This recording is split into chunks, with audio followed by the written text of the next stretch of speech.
16 मार्च रसायन विज्ञान केमिस्ट्री का पूरा पेपर मिल चुका है। नमस्कार बच्चों, अगर आप राजस्थान बोर्ड कक्षा 11 के स्टूडेंट हैं, 16 मार्च रसायन विज्ञान केमिस्ट्री पेपर की आप तैयारी कर रहे हैं, तो ये वीडियो आप सभी बच्चों के लिए स्पेशल होने वाला है। इस वीडियो के अंदर मैं आपको राजस्थान बोर्ड कक्षा 11 रसायन विज्ञान केमिस्ट्री का एक ऐसा पेपर बताने वाला हूं जो आपके 16 मार्च को आने वाला है। अगर आपने एग्जाम से पहले इस कंप्लीट पेपर को आपने अच्छे से तैयार कर लिया तो 16 मार्च रसायन विज्ञान के पेपर में, केमिस्ट्री के पेपर में पूरे 70 नंबर फोड़ सकते हैं। और पूरा पेपर इस वीडियो के अंदर मैं आपको विद सॉल्यूशन बताने वाला हूं, तो वीडियो को आपको कहीं पर भी स्किप नहीं करना है, वीडियो को आपको कंप्लीट देखना है। और पेपर को स्टार्ट करने से पहले आप सभी बच्चों से मेरी एक छोटी सी रिक्वेस्ट है कि सभी बच्चों को कमेंट बॉक्स में जय माता दी जरूर लिखना है। माता रानी के आशीर्वाद से 16 मार्च रसायन विज्ञान का पेपर, केमिस्ट्री का पेपर सभी बच्चों का एकदम अच्छा जाने वाला है। और सभी बच्चे केमिस्ट्री के पेपर में, रसायन विज्ञान के पेपर में पूरे 70 नंबर फोड़कर आने वाले हैं। तो सभी बच्चों को कमेंट बॉक्स में जय माता दी जरूर लिखना है। और पेपर के अंदर सबसे पहले आपको अनुक्रमांक के रोल नंबर है, यहां पर आपको अंकों में लिखना है और यहां पर रोल नंबर आपको शब्दों में लिखना है। और पेपर के अंदर टोटल आपको 19 क्वेश्चन दिए गए हैं और जो समय है, टाइम है, वो आपको 3 घंटे 15 मिनट मिलेंगे और 70 नंबर का ये पेपर आपके होने वाला है। अगर आप भी 16 मार्च रसायन विज्ञान के पेपर में, केमिस्ट्री के पेपर में पूरे 70 नंबर अगर आपको फोड़ने हैं, पूरे 70 नंबर अगर आपको लाने हैं, तो ये कंप्लीट पेपर आपको एग्जाम से पहले अच्छे से आपको तैयार करना है। कक्षा 11वीं वार्षिक परीक्षा एनुअल एग्जामिनेशन 2025-26 का ये पेपर है आपके, जो आपके 16 मार्च को होने वाला है। रसायन विज्ञान का पेपर है, केमिस्ट्री का पेपर है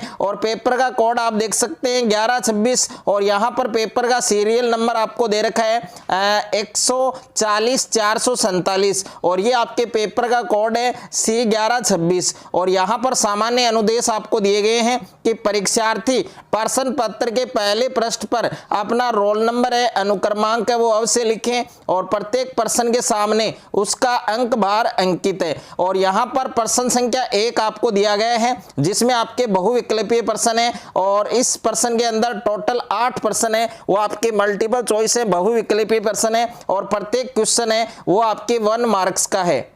पेपर के अंदर सबसे पहला प्रश्न आपको दे रखा है कि द्रव्यमान की एसआई इकाई है, तो SI unit of mass is, तो इसमें द्रव्यमान की एसआई इकाई आपको बतानी है, मात्रक बताना है। तो ए ऑप्शन में दे रखा है आपके मिलीग्राम और बे ऑप्शन में दे रखा है आपके ग्राम और से ऑप्शन में दे रखा है किलोग्राम और दे ऑप्शन में दे रखा है मोल।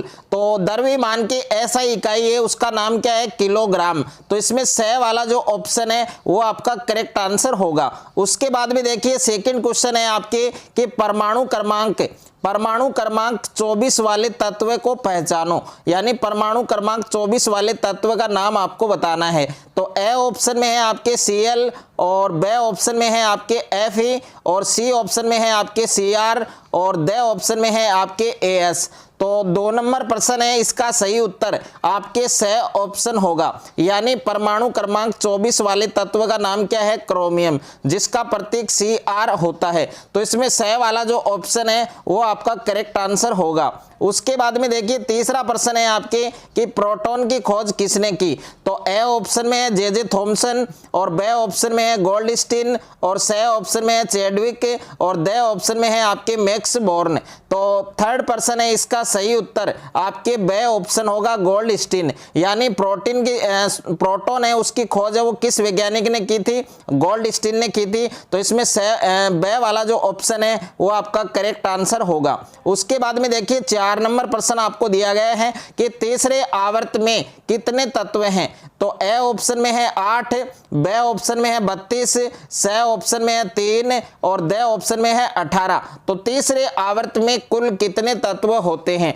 तो 4 नंबर प्रश्न है, इसका सही उत्तर प्यारे बच्चों आपके ऑप्शन नंबर ए होगा, यानी तीसरे आवर्त में कुल तत्वों की संख्या कितनी है? 8 है। तो ए वाला ऑप्शन है वो आपका करेक्ट आंसर होगा। उसके बाद में 5वां प्रश्न है कि निम्नलिखित में से कौन सा अणु केंद्रीय परमाणु के संबंध में अष्टक नियम का पालन नहीं करता। तो ए ऑप्शन में है PCl3 और बी ऑप्शन में है H2S, सी ऑप्शन में है NH3 और डी ऑप्शन में है XeF4। तो पांचवा प्रश्न है, इसका सही उत्तर आपके डी ऑप्शन होगा XeF4। उसके बाद में देखिए अगला प्रश्न है आपके प्रश्न संख्या 6 है कि किस अणु का आकार CO2 के समान होता है।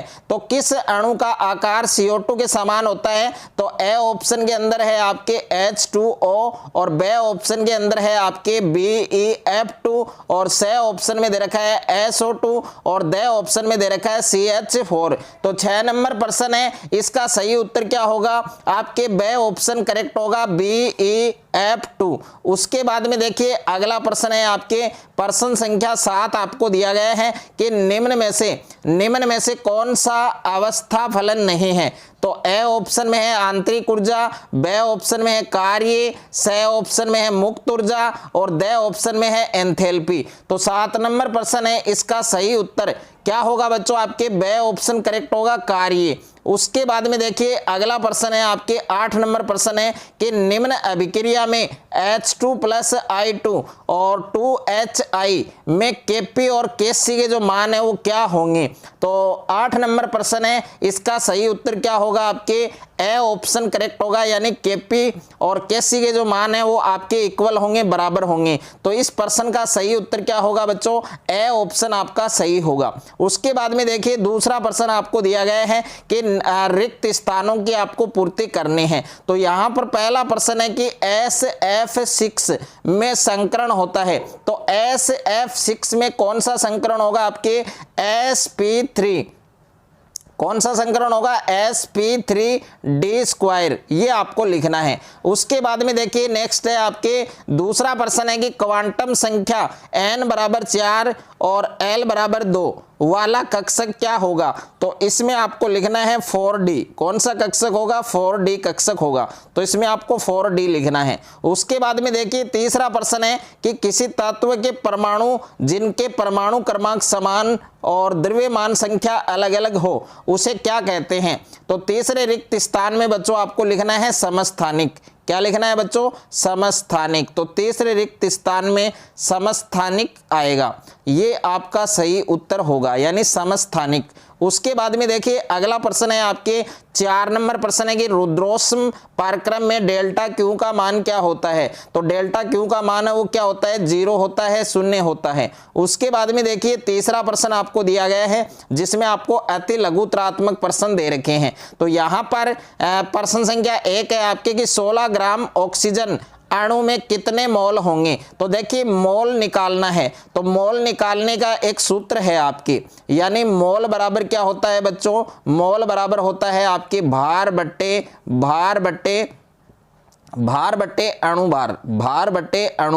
ये मोल ज्ञात करने का सूत्र है। मोल ज्ञात करने का सूत्र सभी बच्चों को याद करना है कि मोल बराबर होता है भार बट्टे अणुभार। अब देखिए भार कितना है 16 और अणुभार कितना होगा, यानी ऑक्सीजन का अणुभार होता है बच्चों 32। अब देखिए इसको हम काटेंगे, 16 एकम 16 और 16 दूनी 32। तो 2 का भाग 1 में देंगे, 1/2 को हम लिख सकते हैं बच्चों 0.5। क्या लिख सकते हैं बच्चों, 0.5। तो इसमें कितने मोल होंगे बच्चों, 0.5 मोल होंगे। उसके बाद में देखिए दूसरा प्रश्न है कि आवर्त सारणी में सबसे अधिक विद्युत ऋणात्मक तत्व कौन सा है। तो कौन सा ऋणात्मक तत्व है, फ्लोरीन। तो इसका उत्तर होगा बच्चों फ्लोरीन होगा। क्या होगा बच्चों, फ्लोरीन। और फ्लोरीन का जो प्रतीक है वो क्या होता है बच्चों, F होता है। ये भी आपको याद रखना है। उसके बाद में देखिए नेक्स्ट है आपके तीसरा प्रश्न है कि विलियन की मोलरता को परिभाषित कीजिए। तो इसमें विलियन की मोलरता है उसकी आपको डेफिनेशन लिखनी है, परिभाषा लिखनी है। और उसके बाद में देखिए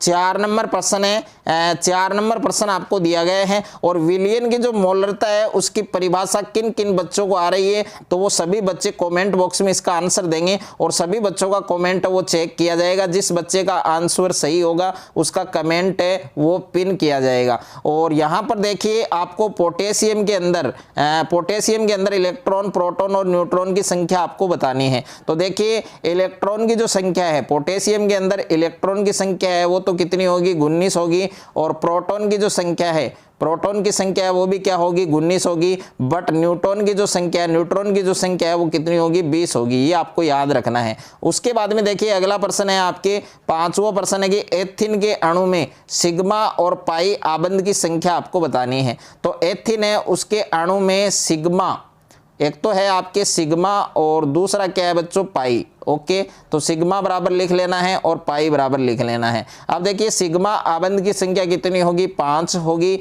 और पाई आबंध की संख्या कितनी होगी 1 होगी। ये आपको याद रखना है। उसके बाद में 6 नंबर प्रश्न है कि ऊष्माधारिता की इकाई लिखिए। तो ऊष्माधारिता का मात्रक आपको बताना है, इकाई आपको बतानी है। तो इसका मात्रक सभी बच्चों को याद रखना है जूल प्रति केल्विन। क्या याद रखना है बच्चों? जूल प्रति केल्विन, जूल प्रति केल्विन, ये आपको याद रखना है। या फिर आप शॉर्ट में भी लिख सकते हैं, तब भी आपको पूरे नंबर मिलेंगे। जे बट्टा के, ये भी आप याद रख सकते हैं।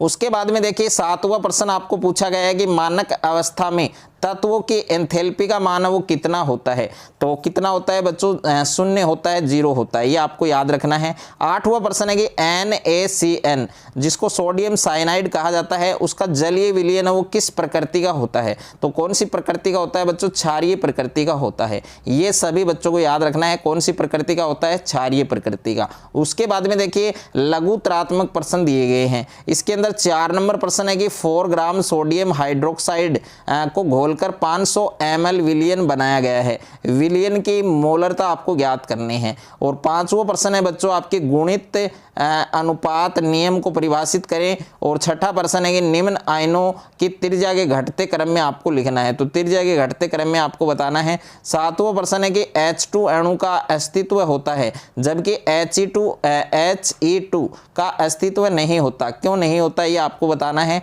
8वां प्रश्न है कि क्षार धातुएं द्विधनात्मक आयन नहीं बनाती हैं। क्यों नहीं बनाती हैं वो आप सभी बच्चों को बताना है। और इस वीडियो को प्यारे बच्चों ज़्यादा से ज़्यादा आपको हाइप करना है, यानी एक वीडियो को आप 3 बार हाइप कर सकते हैं। तो 3 बार हाइप करना है सभी बच्चों को। उसके बाद में देखिए अगला प्रश्न है 9 नंबर प्रश्न है कि सिग्मा आबंध पाई आबंध से मजबूत होता है, कठोर होता है, ये आपको समझाना है। और 10वां प्रश्न है कि किसी तंत्र द्वारा 701 जूल उष्मा का अवशोषण किया जाता है और तंत्र के द्वारा 994 जूल कार्य किया जाता है। तो इस प्रक्रम की आंतरिक ऊर्जा परिवर्तन है वो आपको ज्ञात करने हैं। उसके बाद में बच्चों 11 नंबर प्रश्न है कि उष्मा शोषी और उष्मा क्षेपीय अभिक्रिया को परिभाषित कीजिए। और नेक्स्ट है आपके 12वां प्रश्न है कि केपी और केसी है उसमें संबंध बताना है। और 13 नंबर प्रश्न है कि बफर विलयन किसे कहते हैं, एक उदाहरण दीजिए। तो बफर विलयन का एक उदाहरण आप सभी बच्चों को कमेंट बॉक्स में बताना है। सभी बच्चों का कमेंट चेक किया जाएगा। दीर्घ उत्तरात्मक प्रश्न है, प्रश्न संख्या 14 है। इसके अंदर पहला प्रश्न है कि हुंड के नियम से आप क्या समझते हैं। दूसरा प्रश्न है हाइजेनबर्ग का अनिश्चितता सिद्धांत है वो आपको लिखना है।